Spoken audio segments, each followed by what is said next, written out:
They said virtually this complete reversal has taken place because in England many inventions were done in 1750, 1770, 1780 and so on. He further writes that many inventions were also done in China.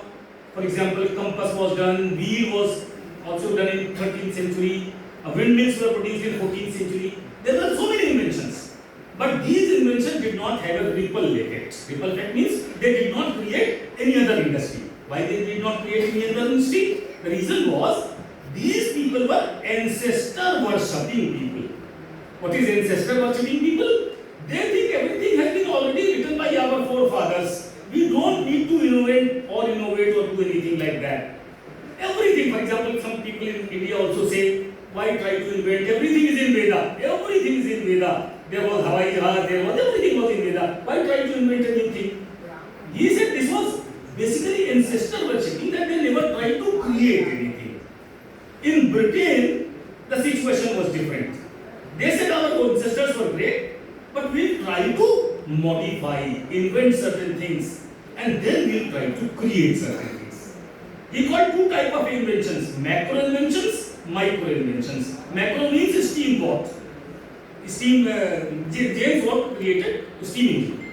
Now that is a macro invention, big invention. Then there are micro inventions, how this could be used in other places, how this can be improved, how this can be modified. This is a ripple effect. This started in 1750 in Britain and continued there for quite a long period. Then Europe started following it. Knowledge, creating more knowledge, being disseminated to other people, creating more and more knowledge. Invention, innovation, and the growth started. He said although this growth also creates disruption, because when a new industry comes, old industry naturally disappears, unemployment rises, inequality rises, but this is only temporary. I would like to tell you at least one point here itself. Although it is true that when industrial revolution started in England, there was large scale unemployment, there was large scale problems, because you read a novel of Charles Dickens and you will find out what was the life of people there. They used to work for 16, 18 hours, 7 days a week and never got any vacation and did not even survive that. But they did not tell you one thing, that these Britishers had captured many Asian and other countries. And what they did was, they used to import so many raw materials from these places and export goods to them. So their industries actually started enhancing like anything. Manchester became a center of textile all over the world. Why? It used to export, and every country has to import, because India was under the kingdom of British. Now look, this is why I tell you, I remember Mahatma Gandhi, B.R. Ambedkar, J.K. Mehta and others. Remember in this Chennai in 1916, when a Congress अधिवेशन was called, Gandhiji visited all over here and found that 75 textile industries were closed. And in his lecture in the Madras University, he told, what he told? You all people are wearing the clothes made from England. How our industries will survive? In fact, it was the industry of Britain which was producing for us, and we were forced to purchase. This is called as colonial loot, but they never tell about this.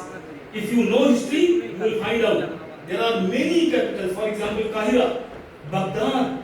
They were laden with gold. India itself was called a place of gold itself. Think of it.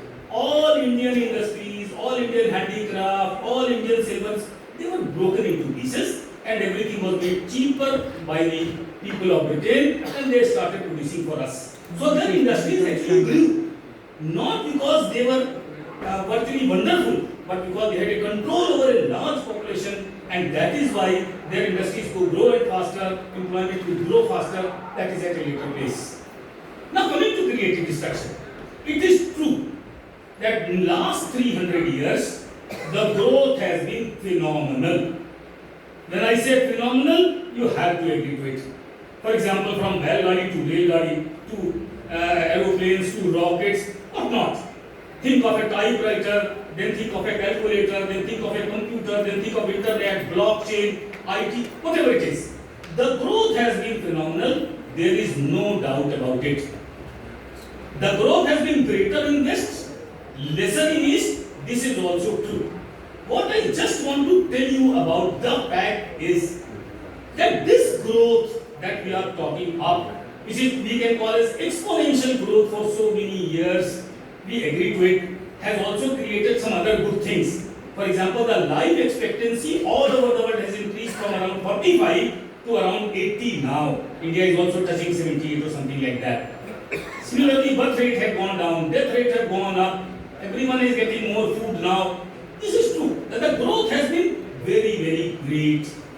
And we can say that this growth has been based on technology, industry, mechanization. True, we do not challenge this. But what I just want to say is that the growth of Europe was not only caused by one reason, that is inventions and innovations. It was not caused by only one reason, that all scientists were born in England or United States. It's not true. The science and technology has been developed in all the parts of the world and the growth has been there. But this growth has especially been faster in Europe and lesser in these countries. Let's not think of these things. Let's start thinking in a new way. Creative destruction means creating new industries. They will destruct the old industries. When the old industries go, what happens? Take examples. Let's start taking examples and then you will find out. When the horse-ridden carriages went out of the market, the cars came. So what happened? The demand for horses, the demand for leather, all other things went down. The demand for automobile in Jagar and other things started increasing at a rapid rate. So any person who was a horse carriage driver is not necessarily to become an automobile engineer. It is not possible that he become automobile engineer next day or the day later on. That means some people gain and some people lose. Losers are always the people who are on the margin, who are unskilled, who are naturally weak, who do not have so many things in them. They always lose. And the gainers are what? About the class that is higher and which is, you can say, rich or who can think of other things. Now, this kind of disruption always takes place with any kind of creative destruction. This is necessary. But you know what actually happened in that industrial revolution?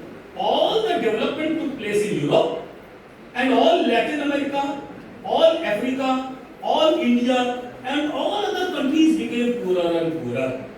In 1990, world's 1% GDP was produced by India and 1% was produced by China. And at that time, USA was producing 35% and all Europe was producing 25%.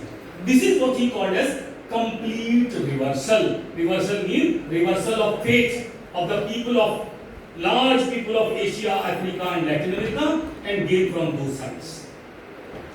Now this creative destruction, I don't argue on that a lot because technologies will change, we admit about it, other things will also change, we don't discuss about it. In this lecture what I wish to discuss is entirely a different theme. Is all invention, is all innovation creative or some of them is more destructive than creative? My theme of the lecture is this because I want to connect this with Dr. Brahmananda's solutions, especially in this August gathering. Now look about 6 or 7 things that I am going to give you with certain examples. Are they good or they are bad? Let's start about the most important industry. Everyone will tell textile and whatnot. Do you know which is the largest profit-making industry? It is war equipment. 100 big factories of America and even United Kingdom, for that matter France, are getting profits of more than 40 billion each. Just remember the amount of profit some specific companies of China give. We read about Rafale. Rafale is getting a profit of 60 billion annually by sending its aircraft to whom? To us. That means India, Pakistan and others. Now there is a wonderful book written by Marcus. The name of the book is destructive creation of 1940s. It says that the World War was fought world over, and who gained? It was the business people of America who gained. All the companies of America became rich and rich and rich only by selling armaments. Even today, you can just imagine that 3.7% of world GDP is spent by the governments on defense. Defense means war equipments. It is more than $3 trillion a year. In last year, 92 countries were engaged in wars. 92 countries out of 193. And out of these 92 countries, none of them is in Europe. None of them is in Australia. None of them is in America. Where they are? It is in Africa, it is in Latin America. That means we are the consumers of war equipments. They are producing and getting huge profits from it. Not only this, think of the government. Indian government is spending crores. Now they say that we will become self-dependent in war equipments and other things. But till date, our war equipment imports, which are not shown anywhere in economic survey due to confidential reasons, are too high. And this is not India's case. Last year itself, 167,000 people were killed in either terrorist activities or in direct wars. Now this industry, is it creating employment? Yes. Is it creating profits? Again that. But is it good for the nation? Is it good for the society? Is it good for the humanity? That is the question that we must ask. Think of the World War II. In a single day, 40 lakh people had to die. How much of buildings and furniture and other things were gone, we do not still remember. And now, two small countries are fighting. One is Russia and Ukraine, and the cost of that war is more than enough to keep 10 countries of Africa full of growth, full of freedom, full of food. It's only Russia versus Ukraine. No, it's not Russia versus Ukraine. It is Russia versus all others. All others who? The business people. So, is this creative destruction or this is destructive creation? We are creating to destruct ourselves. This we must understand, this we must know what it is. The second area, I am going to discuss these two areas in a very precise manner because these are being discussed by all the people all here. But I will discuss those more which are very new and on which you can do many researches. The second area is this sustainable growth of 1750 to 2025 sustainable? Can we sustain this kind of growth? This is an important question that we have to remember. Why we have to remember? Read the report of UNDP, read the report of AFOE. They will tell you that presently we are consuming the resources that can be fulfilled by 3 Mother Earths. This Mother Earth is not going to be sufficient for our greed. The amount of consumption, the level of consumption that we are creating, and what we are creating, that I'll come to the next part. This is not sustainable at all. Now tsunamis come every day. Now typhoons come every day. We used to hear a typhoon once in 10 years. Then it started coming in 1 year. Now it is coming almost every 3rd week or 4th week. And the amount of loss of people, property, we do not know. It is not sustainable. Do you know what Sweden produces? Sweden has a good amount of animal husbandry. All right. But they produce corn. For whom? Not for humans. But for pigs. 3/4 of their production is for pigs. Because they want to rear up the pigs. Then the McDonald's and others will purchase it, sell it to us, and we will start eating all those things, meats and chicken and whatnot. What is this kind of thing? Our human beings are living in very poor life. The consumption level of African countries is so low. You cannot tell. Even in India, despite huge advancement in last 10 years, at least 11 crore people live below poverty line. And the Indian government has to provide food to 80 crore people every year.